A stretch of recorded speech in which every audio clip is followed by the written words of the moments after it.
Gars, alors, on vient d'arriver là à Cusco. Du mal à respirer ou quoi? Bless Francis. Comment, Comment ça se passe? C'est dur. C'est dur de respirer ou quoi? Vous êtes dur, bien mais ça va. fatigué là. Ouais, Ivan, fatigué, le jet lag commence à se faire ressentir. Trop essoufflé. Trop essoufflé.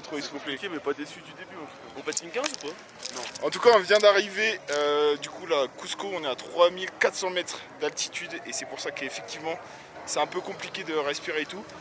Donc là, on vient d'arriver, on va sortir un peu, on va aller voir, on va prendre la température. Et puis voilà, demain, je pense que demain, on va aller visiter tout ça, on va aller visiter les alentours, ça va être très très sympa, je pense. Cusco, c'est un peu la ville touristique du Pérou. Historiquement, elle jouait un rôle central dans l'Empire Inca. D'où son nom Cusco qui vient du quechua Cusc qui signifie nombril. Rebâti en grande partie par les Espagnols, c'est un passage presque obligatoire au Pérou. On est à Cusco, on va partir en taxi pour faire la vallée des Incas. On en a pour toute la journée, ça va être incroyable, c'est parti.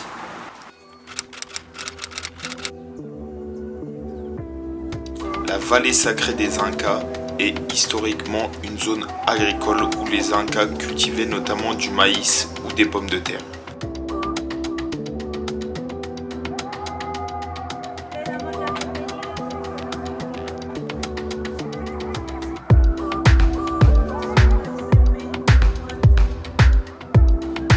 Aquí lo utilizamos como un cosmético para los decorados. Y los colores hacen verde y representan las hojas de vida.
Bon, dans le petit tour dans la vallée des Incas, on se retrouve là dans les Salinas. C'est quelque chose qui a été construit à l'époque pré-Inca. En gros, ils avaient construit toutes ces salinas parce qu'il y a de l'eau qui vient de la montagne juste là, qui est super salée. Et après, elle va être acheminée dans tous les petits blocs que vous pouvez voir.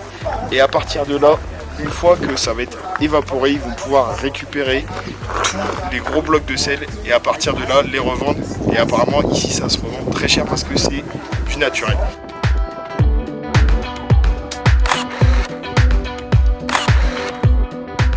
Ce que tu vois juste là, c'est le drapeau Inca. D'ailleurs, en parlant des Incas, laisse-moi en profiter pour ouvrir une petite page d'histoire. Le Pérou a été un pays colonisé par les Espagnols durant plusieurs siècles. C'est pour cela qu'on y parle espagnol aujourd'hui. Mais avant ça, le territoire était occupé par l'Empire Inca.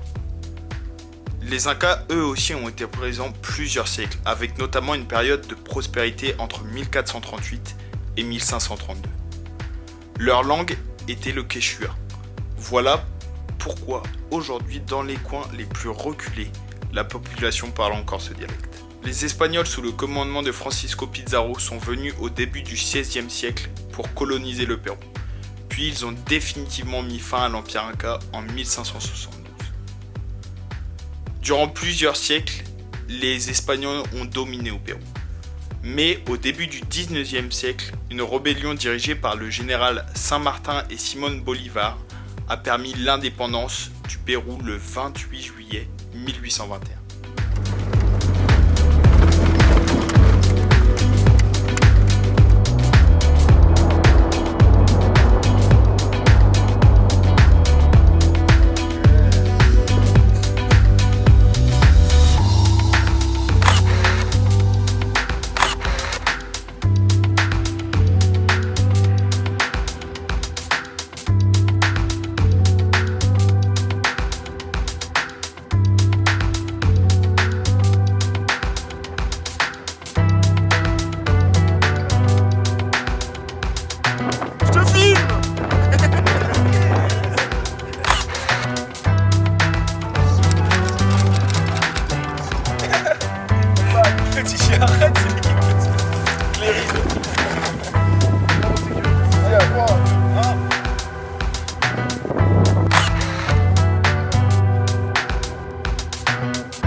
train de finir notre journée dans la vallée des Incas, dans le village de Ollantaytambo.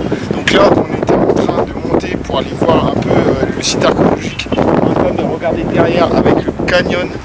C'est magnifique. Et là, juste après, on va aller voir un peu ce qui se passe à l'intérieur du village. Je pense que ça va être un gros régal.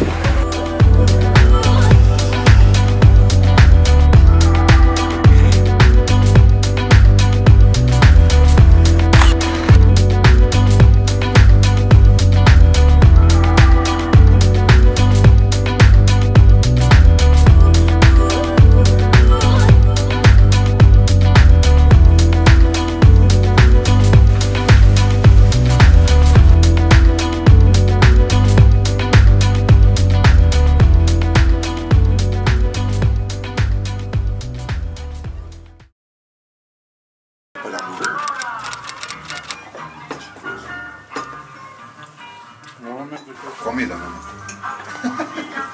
Pura comida. Pour la comida, c'est-à-dire qu'ils se font un plat quoi, le matin direct.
Bientôt 40 minutes qu'on est en train de monter.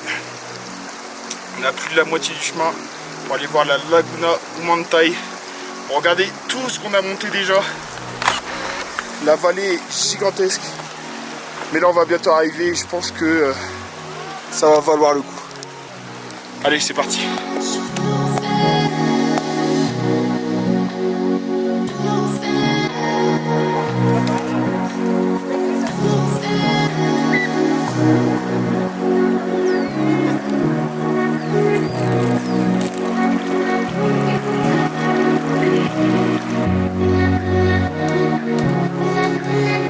Bon, après une heure de randonnée intensive, c'était assez compliqué, notamment au niveau de l'altitude, parce que là on est à 4200 mètres sur le lac Humantay et regardez la couleur de la montagne juste derrière, c'est absolument incroyable. Après je vous avoue que c'est entre 1 heure, 1 heure et demie pour la randonnée, mais au niveau de l'altitude, je peux vous assurer que vous allez bien galérer au niveau de la respiration.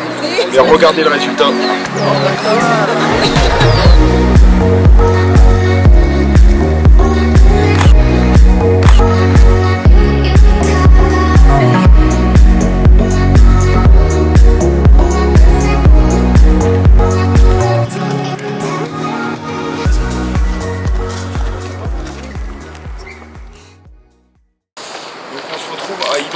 Environ 7 heures même, je dirais, en bus de Cusco.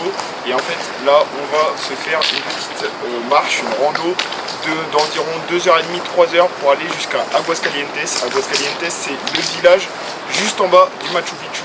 Le Machu Picchu qu'on fera demain.